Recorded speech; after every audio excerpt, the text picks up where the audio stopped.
जय जय श्री राधे। मथुरा के दर्शनीय स्थल।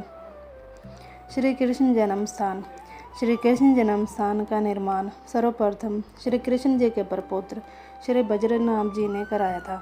मथुरा नगरी के धार्मिक महत्व को देखते हुए सर्वप्रथम महमूद गजनवी ने इस पर आक्रमण किया तथा यहाँ के अनेक लीला स्थलों का विध्वंस कर दिया। इस मंदिर की भव्यता का उल्लेख मीर मुंशी अली उतवी ने लिखा कि इस मंदिर की शोभा का ना तो वर्णन शब्दों में किया जा सकता है और ना ही कोई चित्र बनाकर अंकित कर सकता है। पुनः शांति स्थापित होने पर इस मंदिर का निर्माण कन्नौज के राजा विजयचंद ने संवत 1207 में कराया, परंतु फिर भी इस देवालय को सिकंदर लोदी द्वारा संवत 1573 में ध्वस्त कर दिया। इस मंदिर का पुनः निर्माण कराया गया, जिसके भव्यता का उल्लेख विदेशी सैलानियों फ्रांसीसी व इटली द्वारा सन 1650 में किया गया। तदोपरांत मुगल शासक औरंगजेब ने 1669 ईस्वी में इस मंदिर को ध्वस्त करके यहाँ मस्जिद का निर्माण कराया। बनारस के राजा पटनीमल ने पुनः मंदिर निर्माण करने की इच्छा से इस मंदिर की भूमि को 1815 ईस्वी में खरीदा। वर्तमान में इस विशाल मंदिर का निर्माण कल्याण के संपादक परम पूजनीय श्री हनुमान प्रसाद पोद्दार जी की प्रेरणा से भारत के अनेक धनी महानुभावों की आर्थिक सहायता से कराया गया। विश्राम घाट। यह ब्रजमंडल में मथुरा का प्रमुख घाट है। माना जाता है कि असुर कंस के संहार के पश्चात श्री कृष्ण जी और बलराम जी ने यहाँ यमुना जी में स्नान करके विश्राम किया था। विश्राम करने के कारण इसका नाम विश्राम घाट पड़ा। इस घाट पर स्नान करने का बड़ा ही महत्व है। यमुना जी और यमराज दोनों भाई बहन हैं। यमुना जी ने लोकहित में यमराज से यह वरदान मांगा कि भाई दूज के दिन इस घाट पर जो भी स्नान करेगा उसे आपका भय नहीं रहेगा। इसीलिए इस दिन स्नान करने से मृत्यु का भय नहीं रहता। आज भी विश्राम घाट पर लाखों भाई बहन मिलकर भाई दूज यम द्वितीया के दिन स्नान करते हैं। नित्य शाम को यमुना जी की भव्य आरती होती है। इसी के सामने यमुना पार दुर्वासा ऋषि जी का आश्रम है। द्वारकाधीश जी मंदिर। यह मथुरा का एक प्रमुख मंदिर है। यह मंदिर बहुत ही आकर्षक, कलात्मक एवं अति सुंदर है। इस मंदिर का निर्माण ग्वालियर के कोषाध्यक्ष गोकुल दास पारीक द्वारा सन 1814 ईस्वी में कराया गया।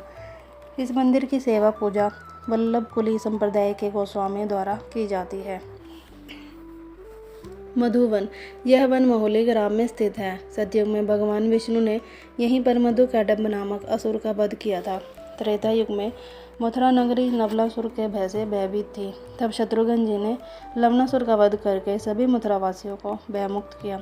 इसी स्थान पर बालक ध्रुव ने देवर्षि नारद जी द्वारा दिए गए मंत्र से भगवान की तपस्या की। यह स्थली श्री कृष्ण बलराम की गोचारण भूमि भी रही है। भगवान श्री कृष्ण ने वैशाखी पूर्णिमा को यहाँ गोपिकाओं के साथ रासलीला की थी।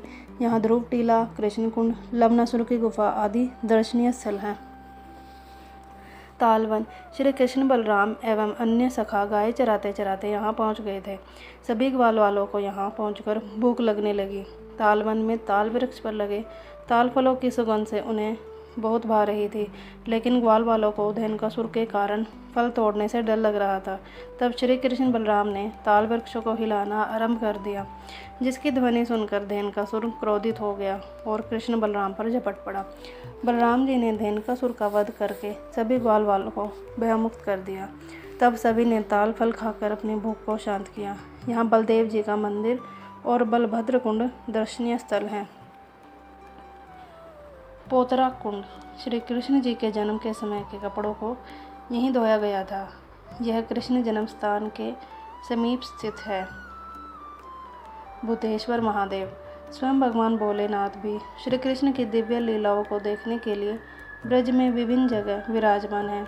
मथुरा की पश्चिम दिशा में स्थित इस मंदिर की मान्यता है कि श्री कृष्ण जी ने यहाँ महादेव जी को क्षेत्रपाल के रूप में विराजित किया, अतः भूतेश्वर महादेव मथुरा के क्षेत्रपाल कहे जाते हैं।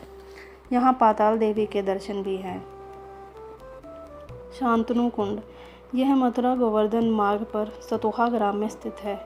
यहाँ महाराज शांतनु ने संतान की कामना हेतु सूर्यदेव जी की उपासना की थी।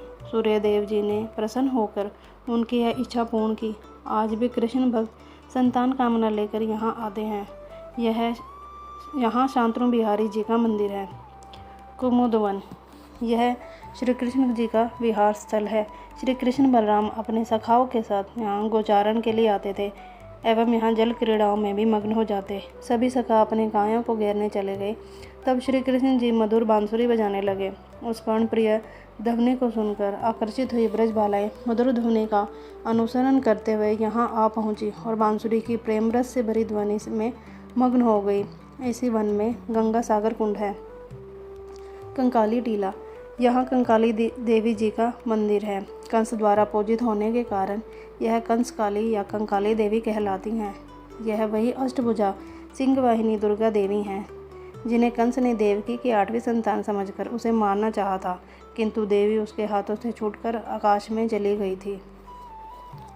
अंबिका वन, एक बार नंद बाबा, यशोदा मैया, श्री कृष्ण बलदेव जी एवं सखाओं के साथ अंबिका वन में पहुँचे। सभी ने सरस्वती कुंड में स्नान किया एवं गोकर्ण महादेव जी की पूजा अर्चना की। सभी ने रात्रि में यहीं विश्राम किया। तभी रात्रि में एक विशाल अजगर ने नंद बाबा को जकड़ लिया और उनको निगलने लगा। यह देख श्री कृष्ण जी ने तुरंत अपने चरण से उस अजगर का स्पर्श किया। कृष्ण जी के चरण स्पर्श से वह शाप मुक्त हो गया, जिससे वह अजगर की योनि से मुक्त हो गया और सुंदर पुरुष के रूप में बदल गया। उसने श्री कृष्ण जी की स्तुति की और बताया कि एक बार अंगिरस नामक कुरूप ऋषि का उपहास करने के कारण उन्होंने मुझे सर्प योनि का अभिशाप दिया था। आज वही अभिशाप मेरे लिए वरदान सिद्ध हुआ है। मैं आपके चरण कमलों के स्पर्श से शाप मुक्त ही नहीं वरन परम कृतार्थ हो गया। यहाँ महाविद्या देवी जी का मंदिर है।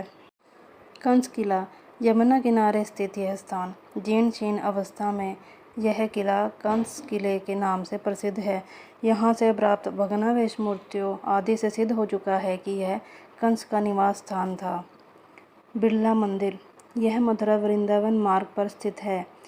मंदिर में पांचजन्य शंख एवं सुदर्शन चक्र लिए हुए श्री भगवान, श्री सीताराम एवं श्री लक्ष्मी नारायण जी विराजमान हैं।